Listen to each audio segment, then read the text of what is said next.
On the Fox News deck this Thursday afternoon, the President of the United States, Donald Trump, this morning engaged in what critics are calling sexist cyberbullying in tweets at the MSNBC anchor and Morning Joe co-host Mika Brzezinski and Joe Scarborough.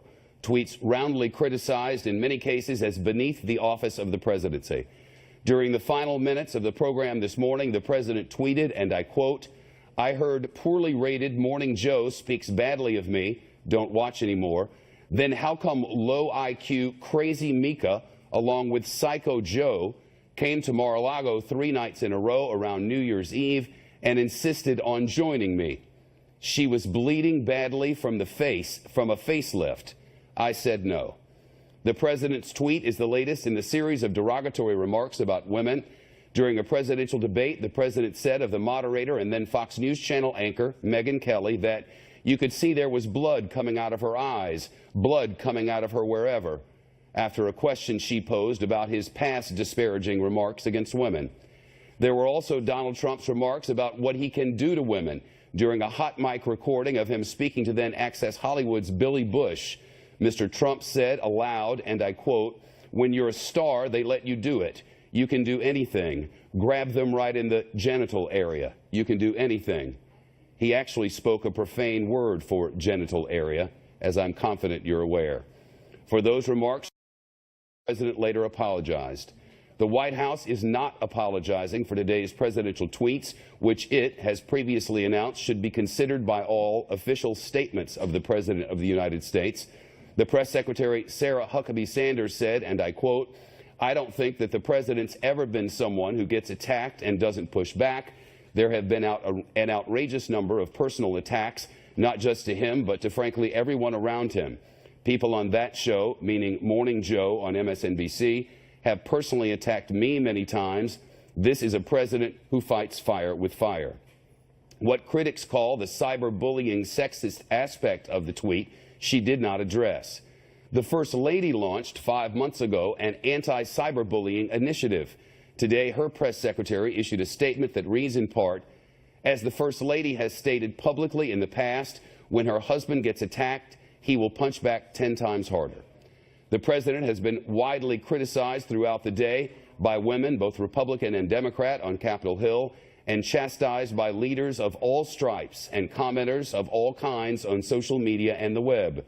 The Republican Senator Lindsey Graham notably said, "Mr. President, your tweet was beneath the office and represents what is wrong with American politics, not the greatness of America." As I reported, the presidential tweets were the focus of the news conference moments ago. John Roberts is live at the White House. John? And clearly, Shep, there is a lot of history here, personal history, and a big backstory to the relationship between President Trump and the two hosts of this morning show. They used to, it would appear, have a good relationship. There are reports that both of those hosts were at his New Year's Eve party at Mar-a-Lago. But the White House is kind of portraying this as what happened this morning was a last straw when Mika Brzezinski suggested that the president was lying about his agenda, quote, destroying the country. That's when the president fired off that tweet. And Sarah Huckabee Sanders at the Daily Press Briefing just a short time ago, giving the first question to me, asking her, and I asked her, given the response from the president's backers, the president's supporters on Capitol Hill, whether he might have gone too far with what he wrote this morning. Listen to her response. I don't think so. I mean, I think that the president has been attacked mercilessly on personal accounts by members on that program. And I think he's been very clear that when he gets attacked, he's going to hit back. I think the American people elected somebody who's tough, who's smart, and who's a fighter. And that's Donald Trump. And I don't think that it's a surprise to anybody that he fights fire with fire. No shortage of response from the president's colleagues on the Republican side from Capitol Hill. You showed Lindsey Graham's response. Susan Collins of Maine said this has to stop. There needs to be civility. Orrin Hatch said that he had a problem, not necessarily with the president's tweeting in general, but with this particular one, calling it a, quote, dipsy doodle. And the Speaker of the House, Paul Ryan, asked at his weekly press availability, saying this morning, "I don't see it as an appropriate comment." This idea, though, that it was beneath the dignity of the the office, something that was said not only by Lindsey Graham, but by Senator Ben Sasse as well. No question that Sasse does not necessarily share the same views of the president. They're not particularly close. But I asked Sarah Huckabee Sanders this afternoon about that idea regarding the dignity of the office. Watch here. A couple of the criticisms from supporters of the president have been that this particular tweet was beneath the dignity of the office.